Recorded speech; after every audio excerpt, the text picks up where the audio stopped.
പക്ഷേ ടിൻചേട്ടൻ്റെ അടുത്ത് ഒരു ഗ്രൂപ്പ് ഓഫ് ആൾക്കാരാണ്. പക്ഷെ എപ്പോഴെങ്കിലും ആരെങ്കിലും ഒക്കെ ട്രോൾ ചെയ്തിട്ട് അവർക്ക് വിഷമം വന്നതായിട്ട് വല്ലതും ടിൻചേട്ടനോട് പറഞ്ഞിട്ടുണ്ടോ? ഉണ്ട് ഉണ്ട് ഉണ്ട്. അതൊരു പ്രാവശ്യം ഞങ്ങൾ VS സഖാവിനെ അനുകരിച്ചപ്പോൾ അന്നിങ്ങനെ കോമഡി ചെയ്യുമായിരുന്നു സ്കിറ്റിൽ, സിനിമയിലെ പ്രോഗ്രാം സ്റ്റേജിൽ ചെയ്തപ്പോൾ ഷാജാൻ സാർ എന്ന് പറഞ്ഞിട്ട് അദ്ദേഹത്തിൻ്റെ PA ആയിട്ടുള്ള ഒരാളെന്നെ വിളിച്ചിട്ട് പറഞ്ഞിട്ട് ഇനി VSൻ്റെ ഒരു ചരിത്രം ഒന്ന് വായിക്കണം.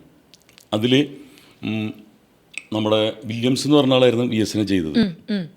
അപ്പോൾ ലോറി വരുമ്പോൾ ബലം പിടിക്കുന്ന തവളയുടെ പോലെ എന്ന് പറഞ്ഞു.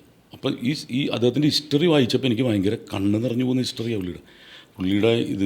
രാഷ്ട്രീയം എന്തും ആയിക്കോട്ടെ, ഒരു മനുഷ്യൻ ഒരു നാടിന് വേണ്ടിയിട്ട്, ഞാൻ എൻ്റെ വീട് എൻ്റെ കാർ എന്ന് പറഞ്ഞ് ജീവിക്കുന്ന ആളല്ല ഇവരൊക്കെ.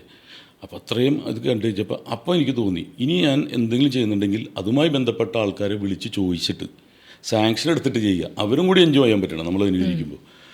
അപ്പോൾ അങ്ങനെ ഒരു വിളി വന്ന്, അത് പുള്ളി ഭീഷണിയല്ലട്ടോ പറഞ്ഞത്, ഇനി വേറെ ഒന്നുമല്ല, അതൊന്ന് വായിക്കുക എന്നിട്ട് അദ്ദേഹത്തിന് അനുകരിക്കുക. VSന് ഭയങ്കര ഇഷ്ടമാണ്. അതിനുശേഷം നേരിട്ട് കണ്ട് ഞങ്ങൾ ഒരുമിച്ച് ആലുവ ഗസ്റ്റ് ഹൗസിൽ കണ്ടപ്പോൾ ഞാൻ ഒരുത്തരെ പരിചയപ്പെടുത്തി, ഇതാണ് VSൻ്റെ ഡൂപ്പ്, ഇത് ഉമ്മൻചാണ്ടിയുടെ. അപ്പോൾ പക്രുണ്ടായിരുന്നു. അപ്പോൾ ഇയാളാരുടെ ഡൂപ്പാ? ഞാൻ പറഞ്ഞു ഇയാൾക്ക് ഡൂപ്പില്ല, ഈ പുള്ളിക്ക് തന്നെ ഡൂപ്പിനെ കിട്ടാൻ പണിയാണ്, ഒരു 3 വയസ്സുള്ള കൊച്ചിനെ കാണിക്കേണ്ടി വരും. അപ്പോൾ അങ്ങനെ ഫ്രണ്ട്ഷിപ്പ്. അപ്പോൾ അതുകൊണ്ട് വേദനിക്കരുത് അവർ.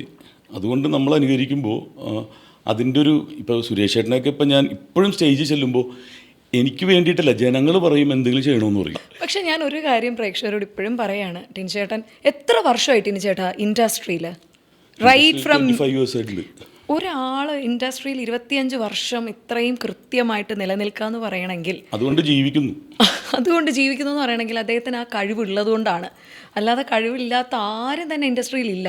ഒരു 1-2 വർഷം നിൽക്കുന്നു, ഓക്കെ, ഫ്ലൂക്കിന് വരുന്നു, പോകുന്നു. പിന്നെ തീർച്ചയായിട്ടും അല്ല, ഇത്രയൊക്കെ ചെയ്യുമ്പോഴും ഇപ്പോഴും ഇപ്പം ലാലേട്ടൻ അധികം ചെയ്യാറില്ല എന്ന് പറഞ്ഞു, ഇപ്പോഴും ഓഡിയൻസ് കാണണം എന്ന് പറയുന്ന സുരേഷ് ഗോപി തന്നെ ആയിരിക്കും അല്ലേ ഏട്ടാ?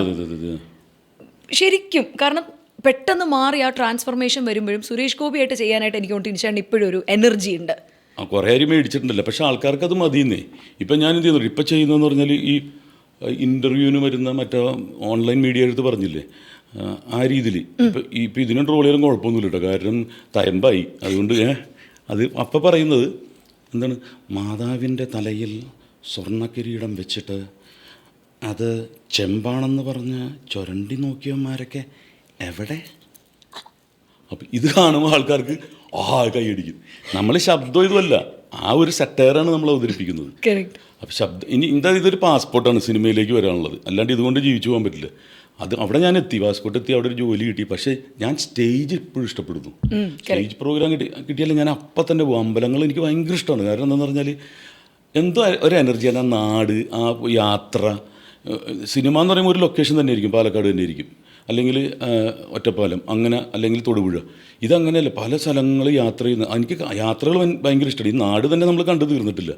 ഉത്സവങ്ങൾ ഒരറ്റം മുതൽ ഇങ്ങേറ്റം വരെ കാണാൻ എനിക്കിഷ്ടമാണ്. എനിക്ക് എല്ലാം കണ്ടിട്ടുണ്ട് ഞാൻ ഈ ഉത്സവം പ്രോഗ്രാമുമായിട്ട് ബന്ധപ്പെട്ടിട്ട്.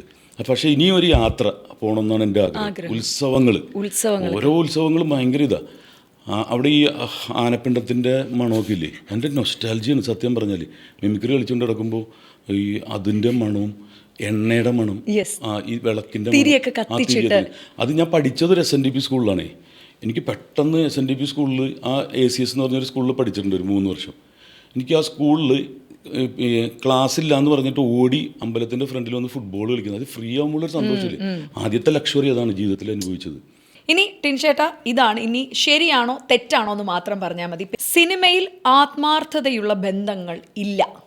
ഉണ്ട്, എത്രയോ ബന്ധങ്ങളുണ്ട്. ഇപ്പം എൻ്റെ ഒപ്പം തന്നെ വന്നിട്ടുള്ള സിനിമയിൽ വന്നിട്ടുള്ള ഒരു ആത്മാർത്ഥ ബന്ധങ്ങളുണ്ട്.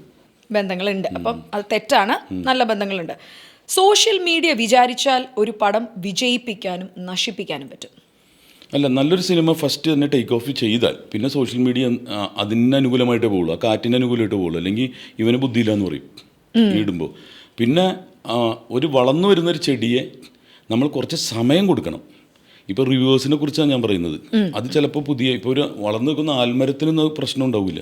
മമ്മൂക്കയുടെയും ലാലേട്ടൻ്റെയൊക്കെ പടങ്ങൾക്ക് എഫക്റ്റ് ആവില്ല. പക്ഷേ ചെറിയ പടങ്ങൾ വന്ന് പിറ്റേ ദിവസം തന്നെ അതിനെ നശിപ്പിക്കരുത്. കാരണം അതൊരു പുതിയ ചെടിയാണ്. അതിൻ്റെ കേടുകൾ, അതിന് വരുന്ന കേടുകൾ, പുഴുക്കുത്തുകളൊക്കെ എടുത്ത് മാറ്റിയിട്ട് അതിൻ്റെ കൂമ്പൊടിച്ച് കളയാതിരിക്കുക. അപ്പോൾ അങ്ങനെ കൂമ്പൊടിക്കുന്നത് എഫക്റ്റ് ചെയ്യാറുണ്ട്. ഇപ്പം ഭയങ്കര പരോക്ഷമായിട്ട് റിവ്യൂവേഴ്സ് ഭയങ്കരമായിട്ടും കുറച്ച് അധികമായിപ്പോയി റിവ്യൂയിങ് എന്ന് തോന്നിയ ഒരു മലയാള സിനിമ ഏതെങ്കിലും ഒന്ന് പറയാൻ ഓർമ്മയുണ്ട്? അതായത് പടം വലിയ തരക്കേടൊന്നും ഉണ്ടായിരുന്നില്ല, പക്ഷേ ഈ പറഞ്ഞ് നശിപ്പിച്ച് നമ്മളെയും കൂടെ കയറ്റാതെ അങ്ങനെ തോന്നിയ ഏതെങ്കിലും ഒരു മലയാള പടം ടിൻചേട്ടനുണ്ടോ? കണ്ടപ്പോഴത്തേക്കും ഈ പടം തരക്കേടുണ്ടായിരുന്നില്ലല്ലോ, പിന്നെ എന്തിനാ ഇവർ ഇത്രയും ക്രൂശിച്ചതെന്ന് തോന്നിയ ഏതെങ്കിലും ഒരു സിനിമ മനസ്സിൽ പറയാനുണ്ടോ? അത് ഞാൻ തന്നെ അഭിനയിച്ച സിനിമയാണ്. എനിക്കിനി എൻ്റെ ആ സിനിമയോടുള്ള ഇഷ്ടം കൊണ്ടാണോ എന്നറിയില്ല, പക്ഷേ ഇത് ഇത്രയും ക്രൂശിക്കേണ്ട ആവശ്യമില്ലായിരുന്നു. പക്ഷെ അത് ഇതിന് കാരണം വ്യക്തിപരമായ കുറേ വൈരാഗ്യങ്ങളും കാര്യങ്ങളുമാണ്. ബാഡ് ബോയ്സ് എന്ന് പറഞ്ഞ് ഒമർ ലുലുവിൻ്റെ അത് കണ്ടിട്ടുള്ളവർ എല്ലാവരും നല്ല രസമുണ്ടല്ലോ, നല്ല അതൊരു എൻ്റർടൈൻമെൻറ്റ് മസാല പടമാണ്. അതിൽ ചിന്തിക്കാനോ അല്ലെങ്കിൽ ലോജിക്കോ അങ്ങനെയൊന്നും വെച്ചിട്ടുള്ളതല്ല. അപ്പോൾ അതിനെ ഇങ്ങനെ റിവ്യൂ ചെയ്തു, വ്യക്തിപരമായിട്ടുള്ള ദേഷ്യങ്ങൾ തീർത്തു എന്ന് എനിക്ക് തോന്നിയിട്ടുണ്ട്. കുറച്ച് ഓവർ ഹൈപ്ഡ് ആയിട്ട് തോന്നിയ ഏതെങ്കിലും സിനിമയുണ്ടോ? അതായത് ഇപ്പം കാളിദാസ് ഈ അടുത്തിടയ്ക്ക് പറഞ്ഞു പരംസുന്ദരി എന്ന് പറഞ്ഞൊരു പടം നമ്മുടെ കൾച്ചറിനെ വെല്ലുവിളിച്ചുകൊണ്ട് വന്നൊരു പടമായിരുന്നു. കാളിദാസിനത് ഓവർ ഹൈപ്ഡ് ആയിരുന്നു. അങ്ങനെ ടിൻചേട്ടൻ ഏതെങ്കിലും ഒരു പടം, മലയാളം ആവണം എന്നില്ല, എനി പടം ലൈക്ക് അല്ല, ഓവർ ഹൈപ്ഡ് എന്ന് പറഞ്ഞത് ബയസ്ഡ് ആയിരിക്കും, അവർക്ക് കാശ് കൊടുത്തിട്ട് ചെയ്യുന്നതായിരിക്കും. പക്ഷെ അത് അതിൽ നിൽക്കില്ല. അങ്ങനെ ഏതെങ്കിലും ഒരു പടം ടിൻചേട്ടൻ? ഒരു പടം ഞാൻ ഓർക്കണില്ല. ഓവർ ഹൈപ്പ് ചെയ്തതിനെന്ന് പറഞ്ഞാൽ ആദ്യം ഒരാഴ്ച 2-3 ദിവസം ഭയങ്കര ഹൈപ്പ് വരും, പിന്നെ അവരെ കാണത്തില്ല. പിന്നെ ഒറിജിനൽ വിശേഷം നമ്മൾ അറിയും.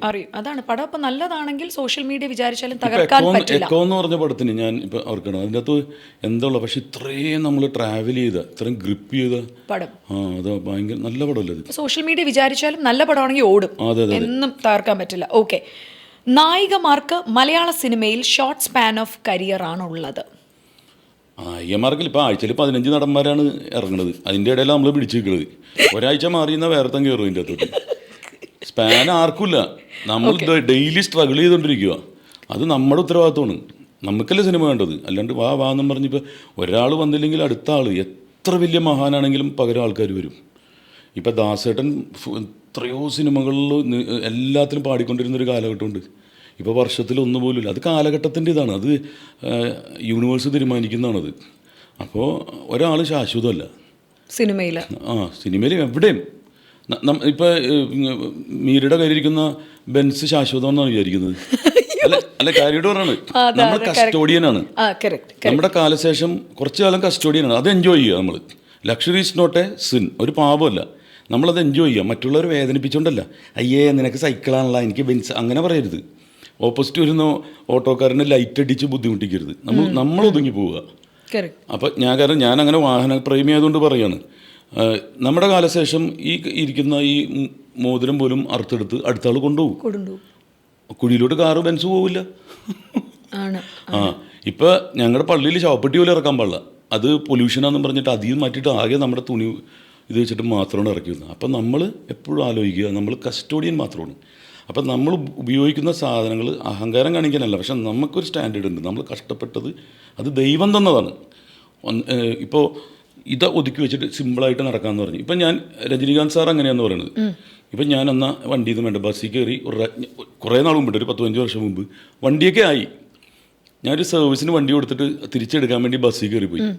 അപ്പോൾ ഒരു നീ ഒന്നും രക്ഷപ്പെട്ടില്ലടാ, എത്ര കാലോ ഇങ്ങനെ ഒരു കാറൊന്നും ഇല്ലേന്ന്. പക്ഷേ രജനീകാന്ത് അങ്ങനെ നടക്കുമ്പോൾ പറയും, oh is great, is a saint എന്നൊക്കെ പറയും. അപ്പം നമ്മുടെ സ്റ്റാറ്റസ് ഉയരുന്നത് നമ്മൾ എങ്ങനെയാണ് വെയർ ചെയ്യുന്നത്, ക്യാരി ചെയ്യുന്നത്. പ്രത്യേകിച്ച് സെലിബ്രിറ്റീസ് നമ്മൾ എക്സിബിഷനിസ്റ്റാണ്, എൻ്റർടൈനേഴ്സാണ്. നമ്മൾ ആ ഒരു ഗ്ലാമറും ഇതൊക്കെ സൂക്ഷിക്കണം. അല്ലാണ്ട് ഇപ്പോൾ മേക്കപ്പ് ഒന്നും വേണ്ടെന്ന് പറഞ്ഞാൽ അയ്യ കഞ്ഞീനെ കണ്ടില്ലേ ഇത്. നമ്മൾ വ്യത്യാസമായിരിക്കും. ഇപ്പോൾ സ്റ്റേജിൽ കയറുമ്പോൾ ചിലപ്പോൾ ഇത്രയുള്ള ഡ്രസ്സ് ഇട്ട് പിള്ളേർ വരും. അവിടെ ഈ സാധാരണ വരുന്ന പോലെ ചുരിദാറിട്ട് വന്ന ഈ സ്റ്റാർസിന് എന്താ പ്രത്യേകത? അവർ കുറച്ച് സ്റ്റൈലിഷ് ആയിരിക്കണം, വ്യത്യാസമായിരിക്കണം. അപ്പോൾ എൻ്റെ പേഴ്സണൽ അഭിപ്രായമാണ്, നമ്മൾ വ്യത്യാസമാണെങ്കിലാണ് അവർ സെലിബ്സ് ആവുന്നത്, ഇതാവുന്നത്, ശ്രദ്ധിക്കപ്പെടുന്നത്.